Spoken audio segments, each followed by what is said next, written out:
예수께서 이 말씀을 하실 때에 한 관리가 와서 절하며 이르되 내 딸이 방금 죽었사오나 오셔서 그 몸에 손을 얹어주소서. 그러면 살아나겠나이다. 하니 예수께서 일어나 따라가심에 제자들도 가더니 12해 동안이나 혈루증으로 앓는 여자가 예수의 뒤로 와서 그 겉옷가를 만지니 이는 제 마음에 그 겉옷만 만져도 구원을 받겠다 함이라. 예수께서 돌이켜 그를 보시며 이르시되 딸아, 안심하라. 내 믿음이 너를 구원하였다. 하시니 여자가 그 즉시 구원을 받으니라. 예수께서 그 관리의 집에 가사 피리 부는 자들과 떠드는 무리를 보시고 이르시되 물러가라. 이 소녀가 죽은 것이 아니라 잔다. 하시니 그들이 비웃더라. 무리를 내보낸 후에 예수께서 들어가사 소녀의 손을 잡으심에 일어나는지라. 그 소문이 그 온 땅에 퍼지더라. 거룩하신 하나님, 하나님을 경외하며 예배하는 것이 우리가 꼭 해야 할 일인 것을 알게 하심 감사드립니다. 그러나 우리의 믿음이 약해서 사탄의 유혹에 빠지고 죄와 타협했을 때가 많았음을 고백합니다. 용서하여 주옵소서. 무기력한 그리스도인이 아니라 믿음 안에서 당당함과 담대함으로 하나님의 뜻을 이루는 일에 승리하는 삶이 되게 하여 주옵소서. 하나님, 혼란스러운 이 나라 붙들어 주옵소서. 흔들리는 이 나라를 굳게 세워 주옵소서.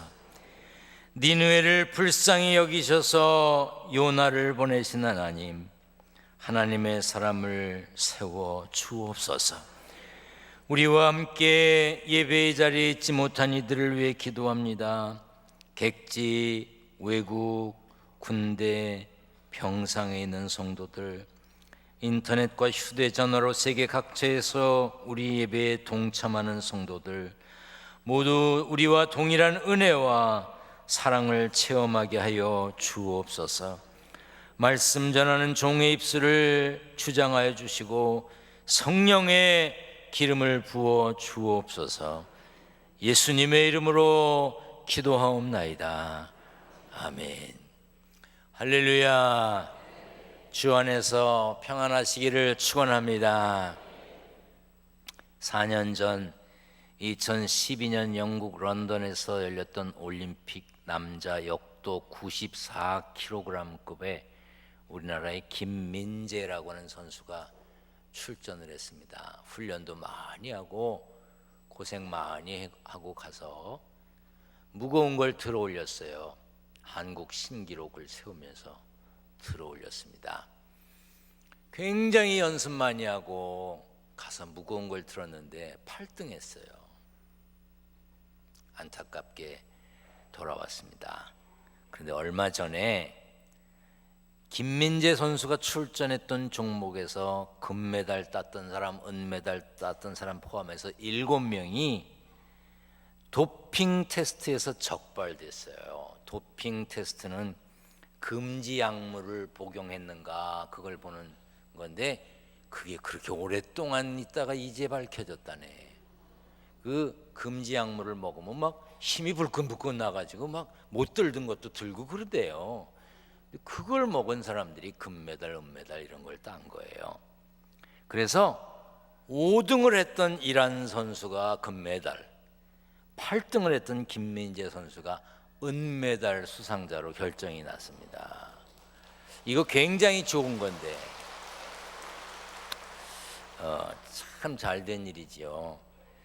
그렇게 밝혀낸 사람들에게 감사하고요. 불의와 불법은 언젠가는 드러난다는 것을 확인시켜 준 겁니다. 어디까지가 진실인지 알 수 없는 일들로 온 나라가 뒤숭숭합니다. 모든 뉴스가 그 이야기로 시끄럽지요. 속히 조용해져서 나라가 안정될 수 있어야 하겠습니다. 여러분들은 둘러앉아서 뭐 이게 어떻고 저게 어떻고 누가 어쩌고 그러지 마세요. 잘 모르잖아요. 뉴스 하는 사람들도 했다가 또 번복하고 막 그러잖아요. 그러니까 이런 때는요 기도하세요. 따라서 합니다. 하나님, 이 나라를 붙들어 주옵소서. 여러분들의 삶 속에 연결된 사람들이 또 다 있어요. 그러니까 함부로 얘기하지 마세요. 저도 오늘 이천중앙교회 부흥회 가는데 주보에 안 냈어요. 또 오늘 주보부터 몇 주 동안은 목사님, 장로님들 이름 나오는데도 다 뺐어요. 그냥 이유가 있어요. 그냥 그러려니 하세요. 내가 또 이렇게 얘기하니까 뭐야 그러지 마세요. 그냥. 그리고요, 이 나라가 무슨 땅속으로 꼬꾸라지는 것처럼 얘기하는 사람들이 있는데요, 그렇지 않습니다. 우리나라가 어떤 나라인데 까딱 없습니다. 아멘. 내가 있잖아. 여러분이 있잖아요. 우리 교회 젊은이들만 봐도 소망이 있잖아요. 아멘. 옆에 분과 인사 나누는데 내가 있으니 걱정 마시오, 이렇게.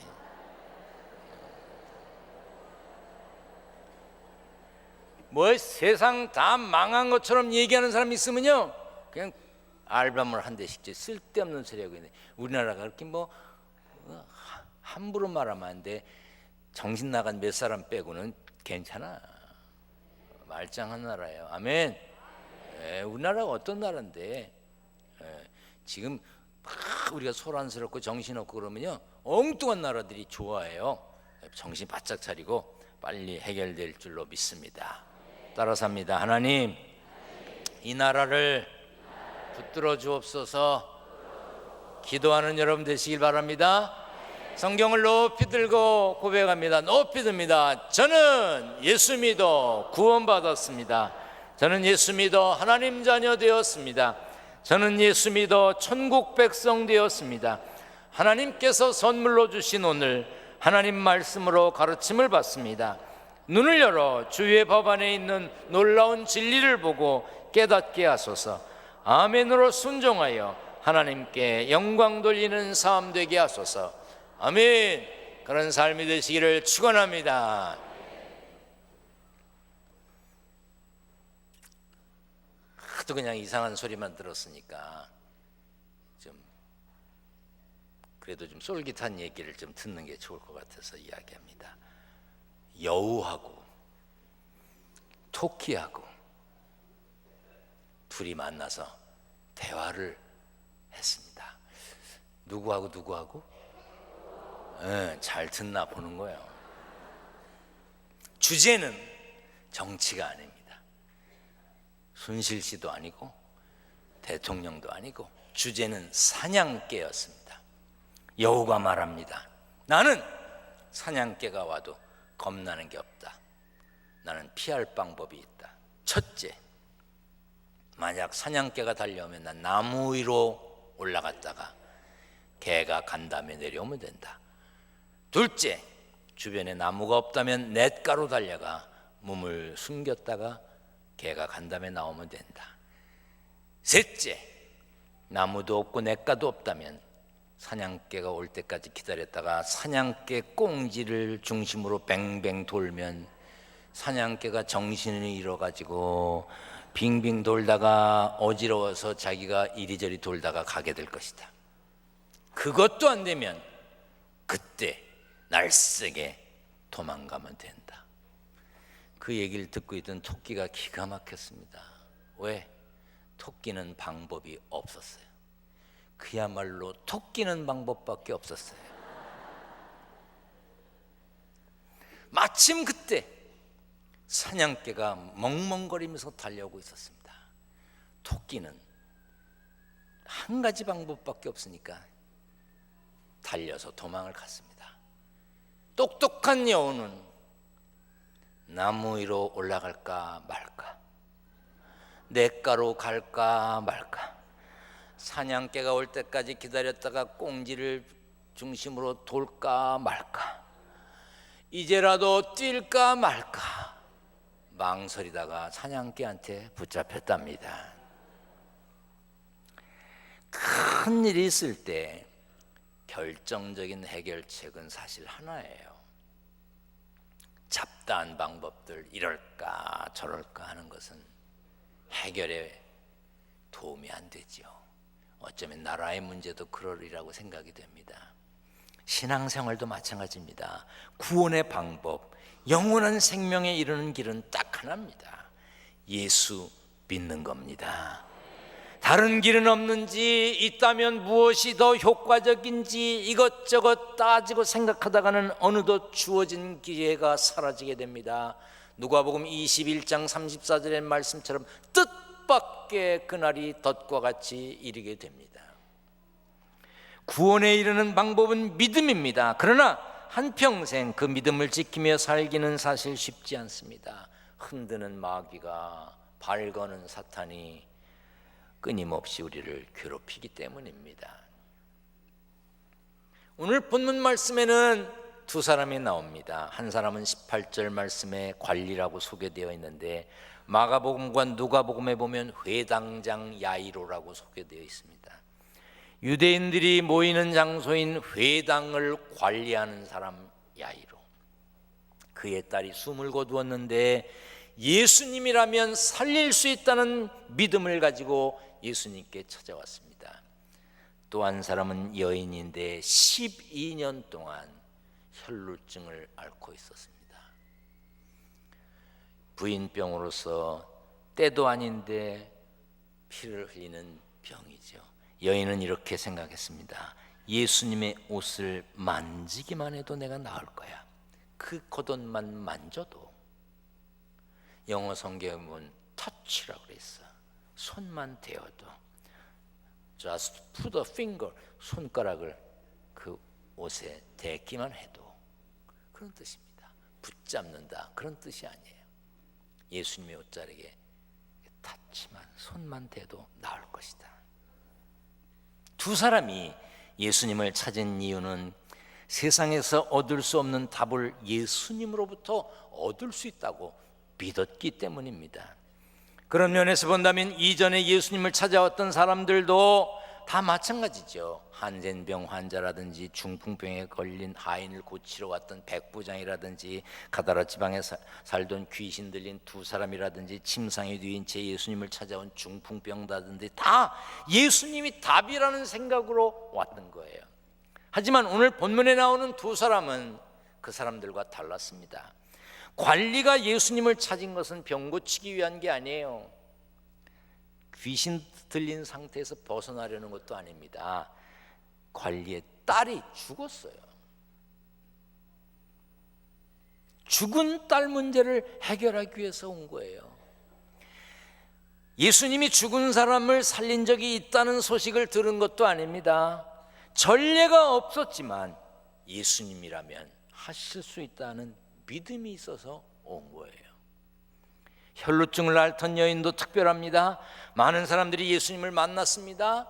대화를 했어요. 대화가 뭡니까? 얼굴과 얼굴을 마주보면서 이야기하는 거예요. 뭘 해주기 원하니? 보기를 원하나이다. 뭐 이렇게. 그런데 여인은 예수님과 얼굴을 마주치려고 온 게 아니에요. 예수님 옷에 손만 대어도 나을 줄로 믿고 왔던 거예요. 전에 그랬던 사람이 있었던 것도 아니에요. 누가 그렇게 하라고 권한 것도 아니에요. 여인의 믿음은 아무도 생각하지 않았던 행동을 한 것입니다. 이처럼 구원에 이르는 길은 간단합니다. 단순합니다. 그게 믿음이에요. 예수 믿는 믿음은 단순하지만 믿음의 크기는 사람마다 다르지요. 많은 사람들이 자기 믿음의 한계를 스스로 정하고 그 한계 안에서 신앙생활을 합니다. 나는 요 정도까지만 믿을 거야. 나는 주일날 낮에만 교회 갈 거야. 나는 요런 것까지만 할 거야. 자기 나름대로의 한계를 정합니다. 사람들이 무엇인가를 결정할 때 가장 적은 노력을 들여 선택하는 버릇이 있습니다. 제가 사실은 오늘 모든 분들에게 종이와 펜을 나눠드리고 그림을 그릴 생각을 했었어요. 그런데 펜을 준비하려도 이게 보통 많은 게 아니고 종이도 이게 그림 한 장 한번 그리고 버리는 게 너무 아까운 생각이 들어서 그냥 하나님이 주신 이 대자연의 그림을 그리려고 합니다. 이제 그림을 그릴 겁니다. 자, 손을 높이 드세요. 오른손잡이는 오른손으로 그려야 되겠죠. 왼손잡이는 왼손으로 그려야죠. 왜? 왼손잡이가 오른손 들면 잘 못 그리니까. 자, 들어요 손. 예. 나는 손이 불편하다 그런 분은 목으로 그리겠습니다. 자, 그림을 그릴 텐데 뭐 디테일하게 아주 상세하게 그릴 필요 없습니다. 누가 봐도 딱 그거다 이렇게 생각되는 걸 그리는 겁니다. 시작하는데 뭘 하느냐? 붕어를 그리겠습니다. 붕어 시작. 자, 붕어. 그게 붕어야. 코끼리 말고 다시 하겠습니다. 잉어를 그리. 잉어나 붕어나 하여튼 다 시작. 자, 그립니다. 자, 그만 됐습니다. 자, 이제 물어보겠습니다. 나는 잉어 정면에서 보고 그렸다. 입, 눈. 그런 분 손 들어봐요. 나는 잉어 꼬리에서 그렸다. 난 잉어 배를 보고 그렸다. 잉어를 바닥에 놓고 위에서 보고 그렸다. 다 뭘 그렸어요? 잉어 옆모습을 그렸습니다. 99.9%. 지금 다시 그리라 그러면 이제 제각기 또 달라질 겁니다. 대부분의 사람들은 물고기 옆면을 그립니다. 물론 최소의 노력으로 최대의 효과를 얻는 것이지요. 그러나 다르게 그릴 생각도 안 합니다. 그냥 쉬운 걸 택하는 거예요. 이런 사람들의 특징을 인지적 구두쇠라고 말합니다. 이 카그니티브라고 하는 말은 경험적 지식에 입각한 그런 뜻이에요. 인지, 이미 알고 있는 것을 바탕으로 하는 것을 말해요. 구두쇠. 복잡한 이성적인 판단보다 가능하면 노력을 덜하고 신속하게 판단을 내리는 게 대부분 사람들의 특징입니다. 그래서 제일 많이 실수하는 게 뭐예요? 첫인상 보고 사람 판단하는 거예요. 딱 보고는 난 저런 사람하고 거래 안 해. 난 저런 사람 싫어해. 한 번도 대화도 나눠보지 아니하고 사귀어보지도 않고 그냥 느낌으로 지금까지 자기 경험한 것으로 딱 판단해 버립니다. 그래서 훌륭한 사람을 만날 기회, 좋은 거래 대상자, 훌륭한 인격을 가진 자기에게 큰 도움을 줄 수 있는 그런 사람을 만날 기회를 잊어버려. 왜? 자기가 살면서 인식되고 있는 이 기본적인 생각으로 사람들을 판단해 버립니다. 한 번도 만나보지도 아니하고 사귀어보지도 아니하고 이북 사람이라 싫고, 경상도 사람이라 싫고, 전라도 사람이라 싫고, 충청도 사람이라 싫고, 이게 다 인지적인 구두쇠에서 나오는 거예요. 자, 저 좀 보세요. 저는 첫인상이 어떻던가요? 나는요, 살면서 참 온화해 보이십니다. 참 부드러우십니다. 이런 소리 들어본 적이 없어. 뭐 찬바람이 싹 분대는 등 그런데 나는요, 따뜻한 거밖에 없는 사람이야. 사람들이 사귀어보지도 않고 거리를 두는 사람들이 있어요. 여러분도 마찬가지입니다. 여러분들 중에 정말 훌륭하고 좋은 사람, 좋은 친구, 좋은 스승 만날 수 있는 기회를 그 인지적인 구두쇠 때문에 못 만나는 경우가 많을 겁니다. 신앙생활하는 분들도 인지적 구두쇠의 마음으로 구두쇠 신앙, 신앙적인 구두쇠가 되어 살아가는 사람들이 많습니다. 이 정도만 믿으면 돼. 그리고 자기가 정해. 이 정도만 헌신하면 되지. 난 또 깜짝 놀란 게 우리 기둥교회 중에는 2년 했어요. 2년 해서 어쨌다는 거야? 아니, 성경에 2년 하라고 나와 있어? 나는 못 찾아봤는데 혹시 있으면 알려주세요. 아유 5년 했거든요. 제가 교사 5년 했으면 됐죠. 어디 5년 하라고 돼 있어. 성경에 보면 죽도록 충성하라고 돼 있더만. 이 정도면 천국 가는데 지장 없을 거야. 스스로가 한계를 정하고 그 한계점만큼만 믿습니다. 거기까지만 합니다. 자기가 하나님이야. 자기가 틀을 정해놓고 내가 이해하고 내가 편안한 것만큼만, 내게 부담되지 않은 것만큼만 믿습니다. 혹시 훗날 아유 천국 없대 그럼 없대? 뭐 할 수 없지 뭐. 그때 잘 놀았어. 요렇게 말할 수 있을 만큼만 예수 믿는 사람들이 많다 이 말이에요. 그러다 보니 그런 태도가, 그것이 큰 믿음을 갖지 못하고 큰 응답을 받지 못하고 큰 능력을 행하지 못하는 이유가 된다는 것조차도 알고 싶어 하지 않습니다. 여러분은 어떻습니까? 여러분은 구두쇠 신앙적 구두쇠가 아니신지요? 여러분들에게 붙어있는 이름, 저 사람의 믿음은 큰 믿음을 가진 사람이야, 저 사람은 훌륭한 신앙이냐, 이런 이름, 붙여져 있는 이름들이 얼마나 중요한지 모릅니다. 홀드먼 줄리어스라고 하는 사람이 출시한 책들의 판매량이 저조하니까 똑같은 책을 겉장만 바꿔서 제목을 바꿔가지고 다시 냈어요. 그랬더니 엄청난 결과가 났습니다. 10시라는 제목, 테너클락이라고 하는 책의 제목을 가지고 책을 출판하는데 2,000부 팔렸어요. 똑같은 책, 안에 내용 똑같아. 겉 표지만 바꿔서 제목을 예술의 의미라고 바꾸니까 9,000부가 팔렸습니다. 황금빛 머리칼이라는 제목으로 책을 냈는데 5,000부가 팔렸어요. 똑같은 책, 내용도 똑같은 책을 겉 표지만 바꾸고 제목을 바꿔서 금발의 애인을 찾아서 이렇게 냈더니 5만 부가 팔렸어요. 논쟁술이라는 제목으로 책을 냈는데 한 권도 안 팔렸습니다. 그런데 합리적 논쟁의 수단으로 제목을 바꿔서 냈더니 3만 권이 팔렸어요. 잠언이라는 제목으로 책을 냈는데 2,000부 팔렸는데 인생의 수수께끼에 관한 진실이라고 제목을 바꾸니까 9,000부가 팔렸습니다. 여러분, 제목 별거 아닌 것 같지만 제목이 달라지면 가치가 달라집니다. 저도 여러 권의 책을 냈는데요, 제목을 잘 붙여갖고 잘 팔린 책들이 있어요.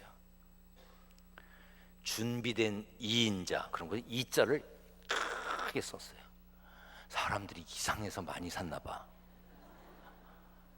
나보고요, 책 내용이 좋다는 사람 별로 못 봤는데 제목 끝내주게 붙였다는 사람도 많이 봤어요. 제가 또 대학에서 가르치려고 윤리학, 저를 가르쳤던 레인 스캇이라고 하는 윤리학 교수님이 쓴 책을 번역해가지고 그 이혼 재혼에 대한 책을 냈는데 제가 제목을 어떻게 붙였냐면 이유 있는 이혼, 사연 있는 재혼 이렇게 붙였어요. 근데 사람들이 재미난 책인 줄 알고 엄청 샀어. 그게 골치 아픈 윤리학 책인데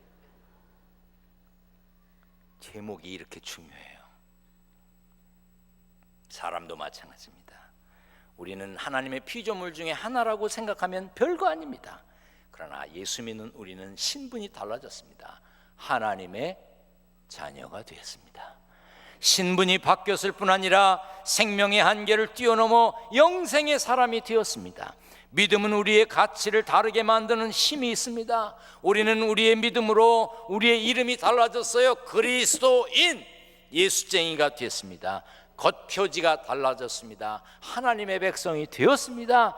그래서 구원받았다고, 내가 구원받았습니다, 예수 믿어서 내가 천국 백성이 되었습니다, 내가 하나님의 자녀가 되었습니다, 내 신분이 달라졌습니다, 내 소속이 달라졌습니다, 달라졌다고 선언하는 거예요.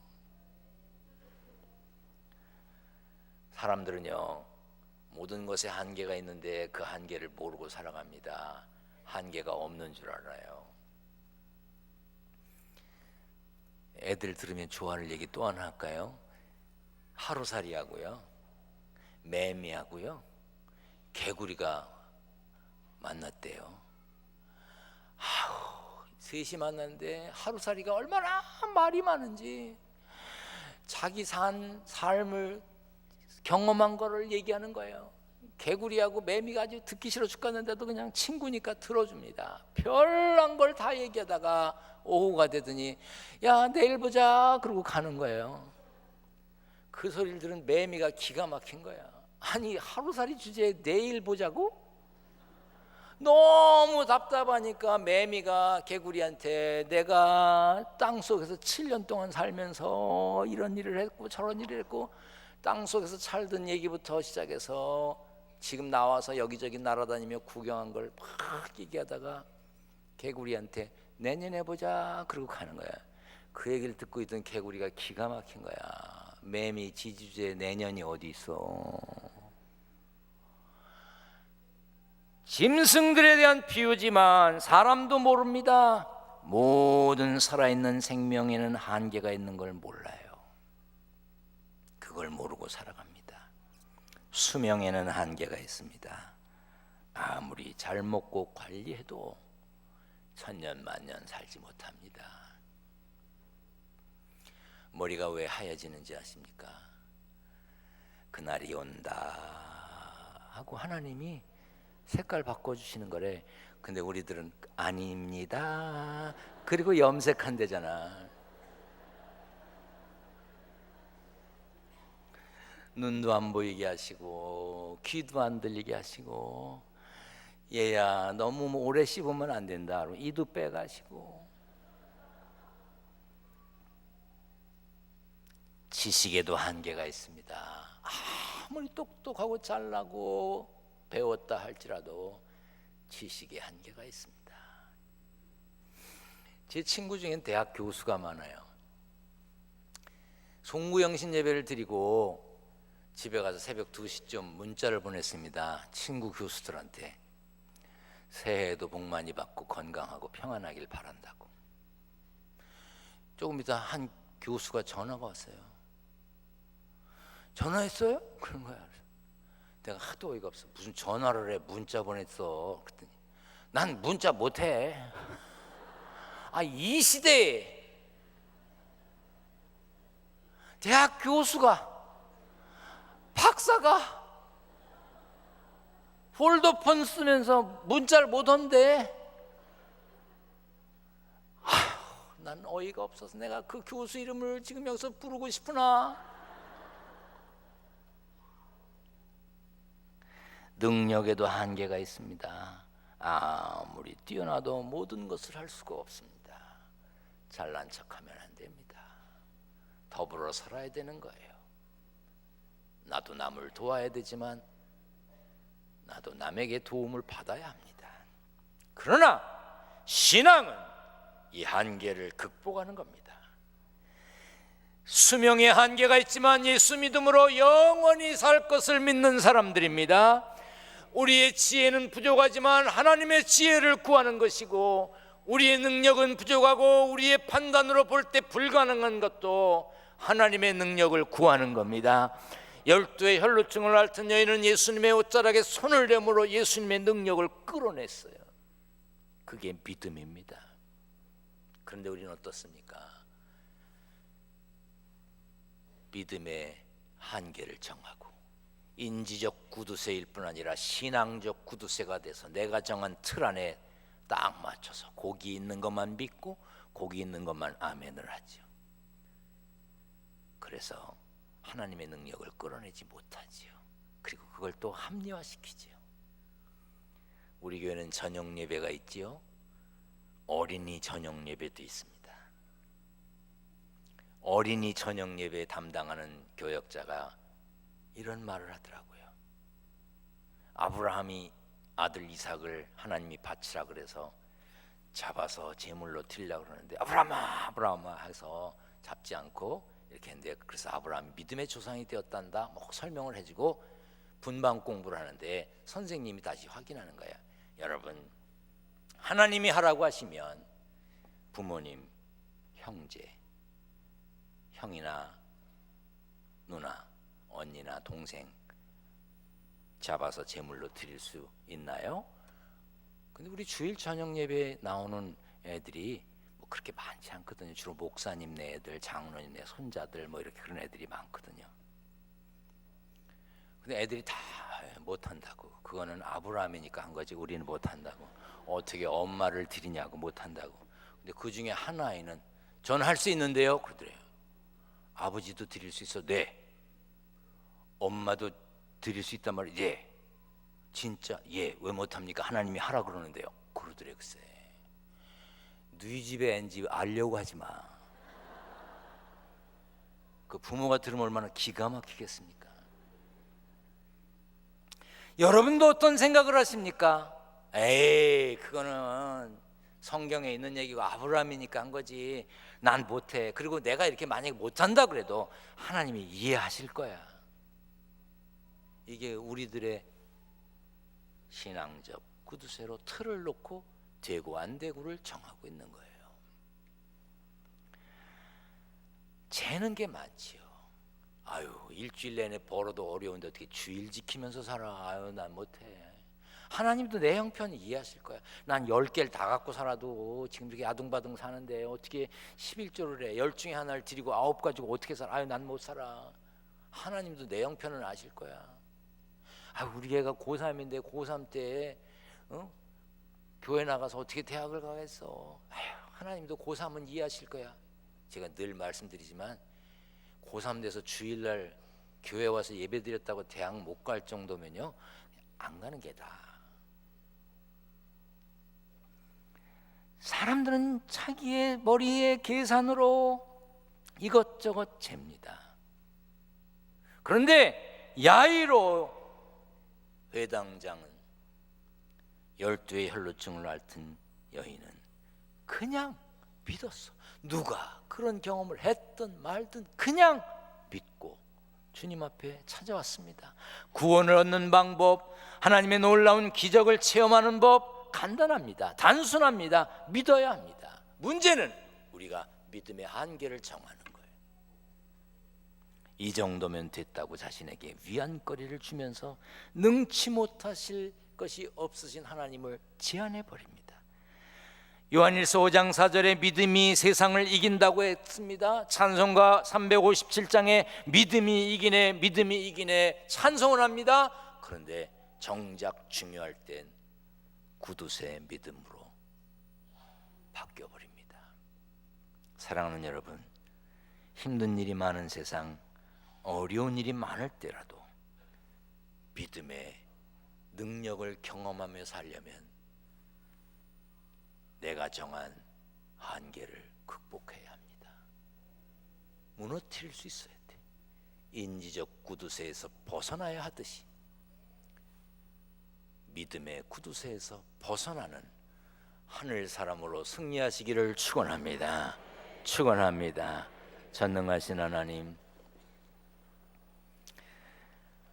믿음이 세상을 이긴다고 하는 말씀에 고개를 끄덕이고 믿음이 이기네 찬송은 하지만 정작 큰 믿음을 갖지 못한 우리들을 긍휼히 여겨 주시옵소서. 세상에 살면서 땀 흘렸습니다. 일하여 얻은 소득을 구별합니다. 믿음으로 11조를 구별하고 감사헌금, 건축헌금, 선교헌금 1000번 제물 믿음으로 드리려 합니다. 성도들의 삶의 현장을 붙들어 주시옵소서. 믿음의 승리자로 살아가는 하늘 사람으로 우뚝 서게 하여 주옵소서. 우리 주님 예수 그리스도의 이름으로 기도하옵나이다. 아멘.